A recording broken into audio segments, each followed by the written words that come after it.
উনি যে জেলখানায় ছিলেন ওনার ঠিকমতো চিকিৎসা চলেনি। উনি যখন মৃত্যুপথযাত্রী তখন ওনাকে বারডেমে নেওয়া হয়েছিল, ঠিকমতো তিনি ওষুধ পাননি এবং যার কারণে ওনার কিডনি পর্যন্ত ড্যামেজ হয়ে গিয়েছিল এবং সেটার ফলশ্রুতিতে উনি আল্লাহ হায়াতের মালিক আল্লাহ, ওইটা হয়তো একটা উসিলা ছিল, ওইরকম অবস্থা সৃষ্টি হয়েছিল, ওনার কিডনিও ড্যামেজ হয়ে গেছিল শেষের দিকে। যাই হোক, আল্লাহ ওনাকে জান্নাত নসিব করুক।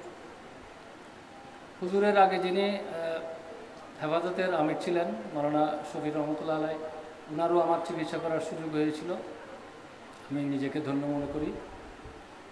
তার আগে হাটহাজারী মাদ্রাসার যিনি মহতমিম ছিলেন ওনার সাহায্য লাভ করার আমার সুযোগ হয়েছিল।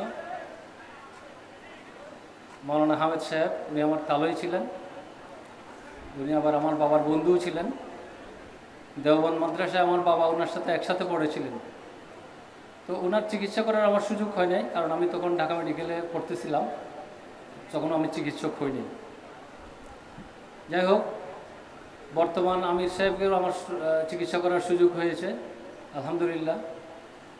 তো দোয়া করবেন যেন ভবিষ্যতে সব আলেম ওলামাদের হেফাজতের নেতৃবৃন্দের সবার আমি চিকিৎসা করতে পারি। আমি সংক্ষিপ্ত বলতেছি, আমি একটু সুযোগ নেব,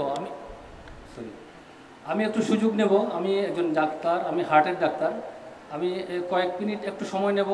আমি এই সুযোগটা কাজে লাগাতে চাই। এখানে এতজন লোক আছেন, আমি একটু সচেতনামূলক কিছু কথা বলতে চাই। সেটা হলো যে আগের দিনে মানুষ ইনফেকশাস ডিজিজে মারা যেত, ডায়রিয়ায় মারা যেত, ম্যালেরিয়ায় মারা যেত। আজকাল মানুষ বেশি মারা যায় হার্ট ডিজিজে, স্ট্রোকে, কিডনি ডিজিজে। তো এগুলো কেন হয়? এগুলার ইম্পর্টেন্ট জিনিস হলো যে কতগুলো রিস্ক ফ্যাক্টর থাকে, যে বিষয়গুলো থাকলে ওদের হার্টের রোগ হওয়ার সম্ভাবনা বেশি থাকে, স্ট্রোক হওয়ার সম্ভাবনা বেশি থাকে। সেগুলো কি? সেগুলো হলো উচ্চ রক্তচাপ, আমরা যেটাকে ব্লাড প্রেশার বলি। সেগুলো হলো ডায়াবেটিস, সেগুলো হলো স্মোকিং, সিগারেট খাওয়া, সাদা পাতা জর্দা এগুলো খাওয়া, এগুলো ক্ষতিকর।